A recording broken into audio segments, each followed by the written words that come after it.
What happens when one of the world's most respected journalists goes head-to-head with a member of the British royal family who's been making headlines for all the wrong reasons? You won't believe what unfolds when Anderson Cooper decides he's had enough of Prince Harry's victim narrative and calls him out on live television in front of millions of viewers. Before we get into this incredible story, make sure you hit that subscribe button and drop a comment below, because you're not going to believe what unfolds when these two powerful figures clash in what might be the most explosive interview in CNN's history. Last night's episode of Anderson Cooper 360 was supposed to be another platform for Prince Harry to promote his latest venture and continue his ongoing campaign against the British press. What viewers witnessed instead was a masterclass in journalistic integrity as Cooper systematically dismantled Harry's carefully crafted public persona, exposing contradictions and hypocrisies that left the Duke of Sussex visibly shaken and ultimately storming off the set in a fit of rage. The tension was palpable from the moment Prince Harry walked onto the CNN set, his usual confident demeanor noticeably strained. Cooper, known for his penetrating questions and refusal to accept political spin, had clearly done his homework. The veteran journalist's opening questions seemed innocuous enough, touching on Harry's charitable work and his new life in California. But those who know Cooper's interview style could sense the undercurrent of skepticism in his voice. "Your Royal Highness," Cooper began with his characteristic measured tone, "you've spoken extensively about your desire for privacy, yet you continue to appear on television shows, write books, and give interviews. Help our viewers understand this apparent contradiction." Harry's response was immediate and defensive, his jaw tightening as he leaned back in his chair. "Anderson, I think that's a fundamental misunderstanding of what privacy means. Privacy doesn't mean silence. It means having control over your own narrative, instead of having lies and distortions spread about you in the British tabloid press." The first crack in Harry's composure was barely visible, but Cooper's keen eye caught it immediately. The journalist's follow-up question cut deeper. "But haven't you essentially become what you claim to despise? You're monetizing your royal connections, selling intimate family details, and using your title to gain access to platforms like this one. How is that different from what you accuse the press of doing?" Harry's face flushed slightly, his hands gripping the arms of his chair. "That's completely different, Anderson.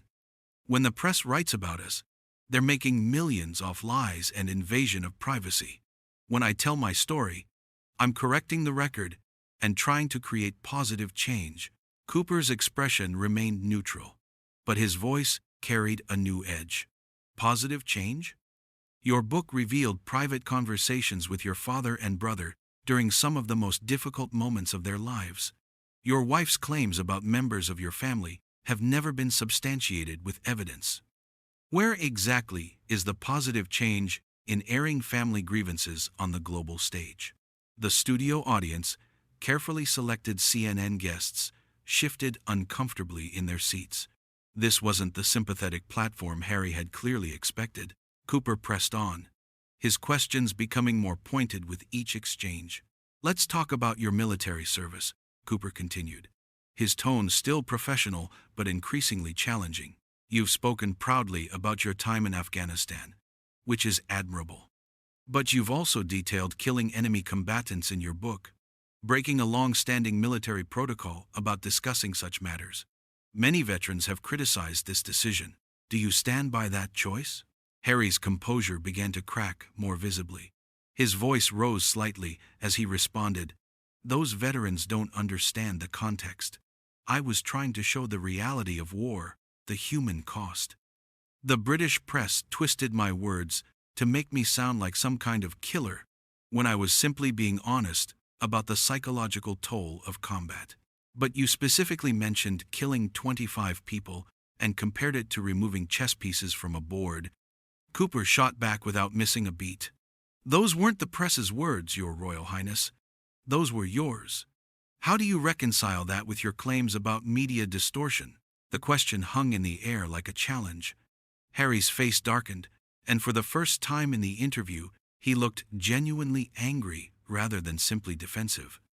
The carefully maintained royal composure that had been drilled into him since childhood was beginning to slip away, replaced by something rawer and more volatile.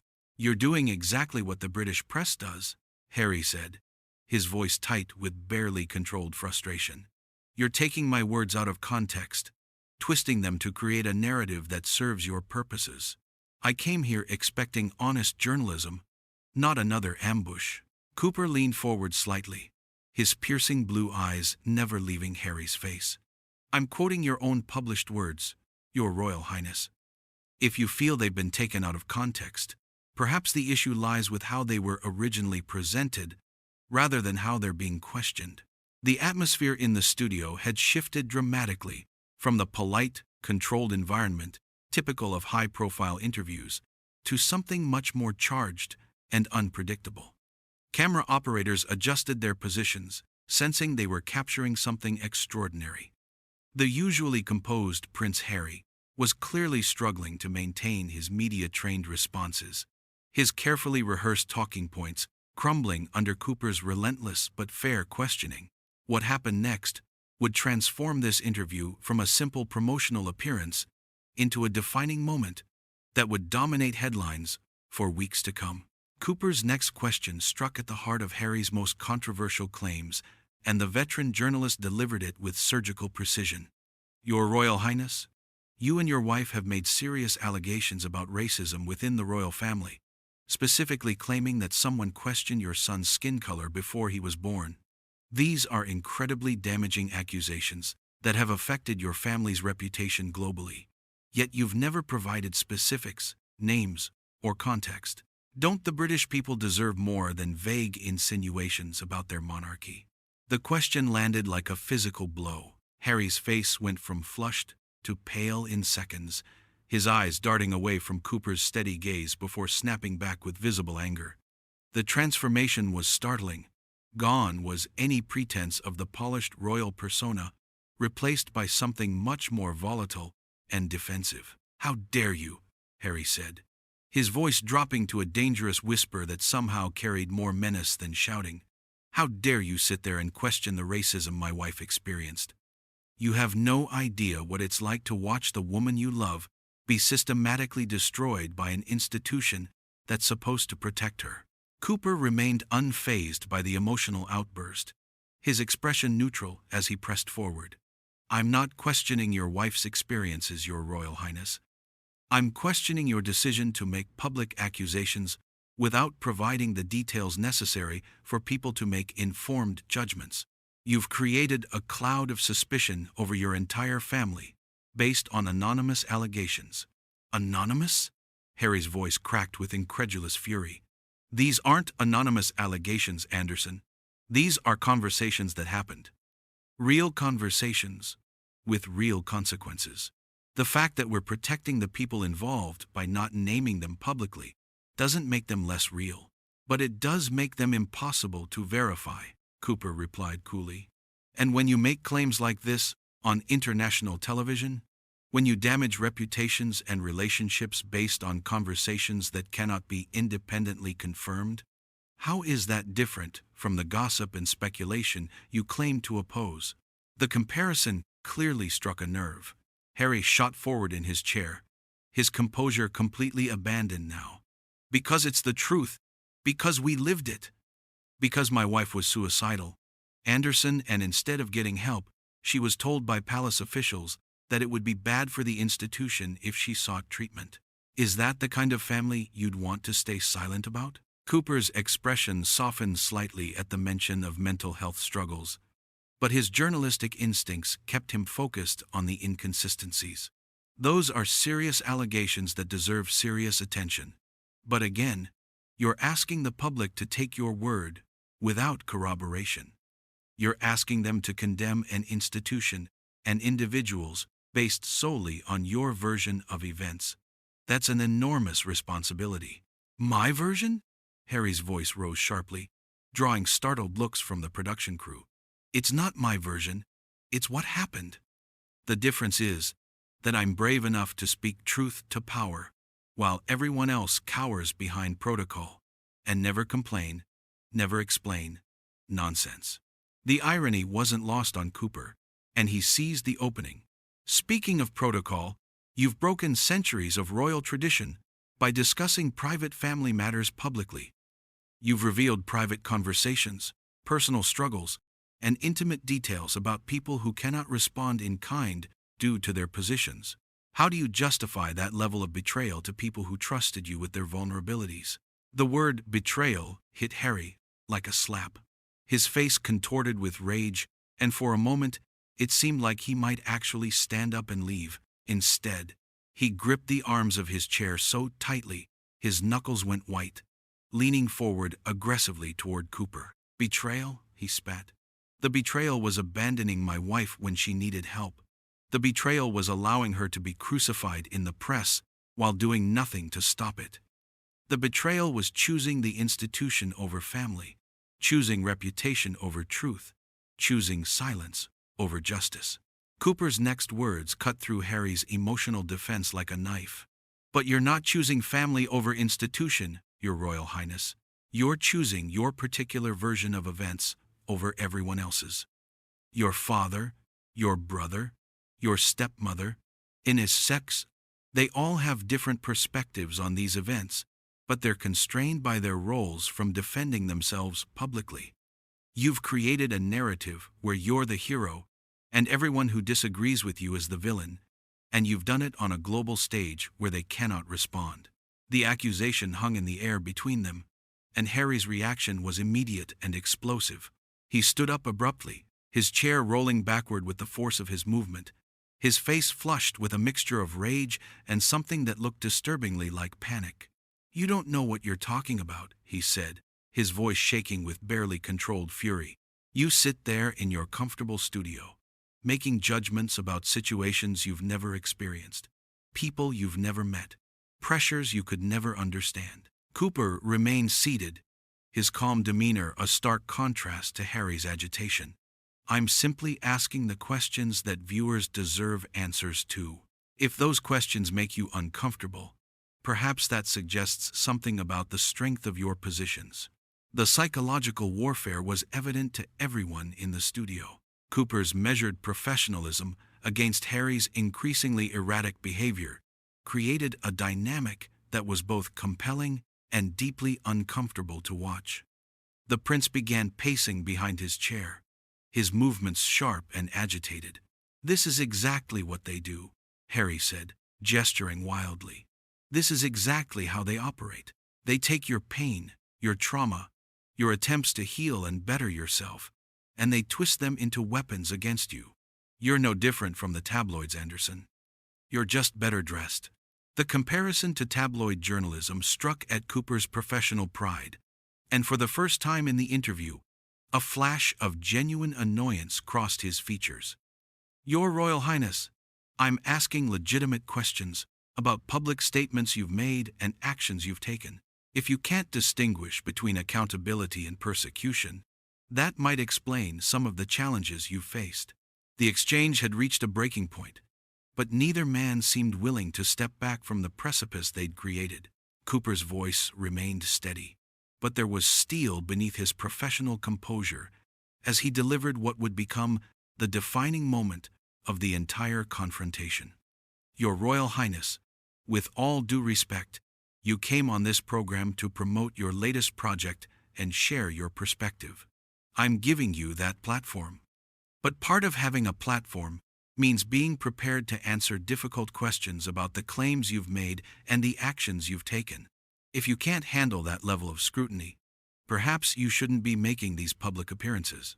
The words hit Harry like a physical blow, and his reaction was instantaneous and explosive. His face went from flushed to deep red, his hands clenched into fists at his sides as he stared down at Cooper with undisguised fury. "Handle scrutiny?" Harry's voice rose to a near shout that echoed through the studio. "You call this scrutiny? This is character assassination! You've spent the last 20 minutes trying to destroy everything I've worked for, everything I've sacrificed to build a better life for my family." Cooper's response was measured and devastating in its simplicity. I've spent the last 20 minutes asking you to explain your own words and actions. If that feels like character assassination, perhaps the issue isn't with the questions. The studio fell into a tense silence as Harry stood frozen, his chest rising and falling rapidly with barely controlled rage. Camera operators zoomed in, capturing every micro-expression on his face as he struggled to formulate a response that didn't exist. "This interview is over," Harry finally said, his voice tight with barely suppressed emotion. But Cooper wasn't finished. "Before you go, Your Royal Highness, I have one final question." Cooper's tone remained professional, but there was an edge that suggested this would be the most important question of the night. "You've built your post-royal life on the narrative that you're a victim of an unfair system, that you've been wronged and persecuted. But looking at your actions, the tell-all interviews, the book revelations, the public accusations, don't you think you've become exactly what you claim to oppose? Someone who profits from damaging others while claiming moral superiority?" The question landed with the force of a knockout punch. Harry's face went through a series of expressions: shock, rage, hurt, and finally, something that looked like genuine pain. For a moment, the mask slipped completely, and viewers saw not the confident public figure, but a man who seemed suddenly and devastatingly aware of the contradictions in his own narrative. "You," Harry started, then stopped, his voice catching. He tried again, his hands shaking visibly now. "You have no right to judge me. You have no idea what it's like to lose your mother to the press, to watch your wife be torn apart by the same system that killed her. You sit there with your privileged position, your comfortable life, and you dared to lecture me about moral superiority?" Cooper leaned forward slightly, his voice softer, but no less penetrating. "You're absolutely right that I can't understand your specific experiences. But I can understand the difference between seeking justice and seeking revenge, between protecting your family and exploiting your family's pain for profit. Which one do you think you've been doing?" The question shattered what remained of Harry's composure. His face crumpled momentarily before hardening into an expression of pure fury. "I don't have to listen to this," he said, ripping off his microphone with such force that it created feedback through the studio speakers. "This isn't journalism. This is a hit job." "This is journalism," Cooper replied calmly, making no move to stop Harry as he backed away from the interview area. "This is what happens when public figures are asked to account for their public statements and actions. If you can't handle that, perhaps you should reconsider your career as a public figure." Harry stopped mid-stride, turning back toward Cooper with such intensity that security personnel instinctively shifted their positions. "My career? You think this is about career? This is about survival, Anderson. This is about protecting my family from the same system that destroyed my mother." "Then why aren't you protecting them?" Cooper's question cut through Harry's dramatics like a blade. "Why are you exposing them to more scrutiny, more controversy, more public dissection of their private lives? If protection was truly your goal, wouldn't silence serve that purpose better than constant public appearances?" The logical trap was perfect, and Harry walked right into it. His mouth opened and closed several times without producing words, his face cycling through emotions as he realized he had no coherent answer that didn't expose the fundamental contradictions in his public narrative. "You're just like all the rest," Harry finally managed, his voice breaking with emotion. "You pretend to care about truth and justice, but all you really want is to tear people down, to create drama for ratings. Well, congratulations, Anderson. You got your drama." With that, Harry turned and strode toward the studio exit, his movements sharp and angry. But Cooper had one last card to play. "Your Royal Highness," Cooper called after him, his voice carrying clearly across the studio. "Your mother spent her life trying to use her platform to help people, the homeless, AIDS victims, landmine survivors. She used her pain to create positive change in the world. What positive change have you created with yours?" Harry stopped dead in his tracks, his back still to Cooper and the cameras. For a long, agonizing moment, he stood perfectly still, and viewers could see his shoulders shaking with what might have been rage or might have been something deeper and more painful. When he finally turned around, his face was a mask of cold fury, but his eyes betrayed something that looked like genuine anguish. "Don't you dare bring my mother into this," he said, his voice deadly quiet. "Don't you dare use her memory to justify this ambush." "I'm not using her memory," Cooper replied, his voice gentle but implacable. "I'm asking you to honor it. I'm asking you to consider whether the path you've chosen would make her proud, or whether it might break her heart to see you using your pain to cause more pain to others." The words hit Harry like a physical blow. His face went completely white, and for a moment he looked like he might collapse. Instead, he drew himself up to his full height, his expression hardening into something cold and distant. "This conversation is over," he said with icy finality. "And so is any respect I might have had for you or this network." Without another word, Prince Harry turned and walked out of the CNN studio, leaving behind a stunned silence and what would undoubtedly become one of the most talked-about interviews in television history. Cooper sat quietly for a moment, watching the empty doorway through which Harry had disappeared, then turned back to the camera. "We'll be right back after this break," he said simply, his professional demeanor intact, despite having just witnessed the complete breakdown of one of the world's most famous public figures. The cameras cut away, but the damage was done. In less than 30 minutes, Anderson Cooper had systematically dismantled years of carefully constructed public narrative, leaving Prince Harry exposed as exactly what he claimed to despise, someone who profited from pain while claiming moral authority. The interview would be analyzed, dissected, and debated for months to come.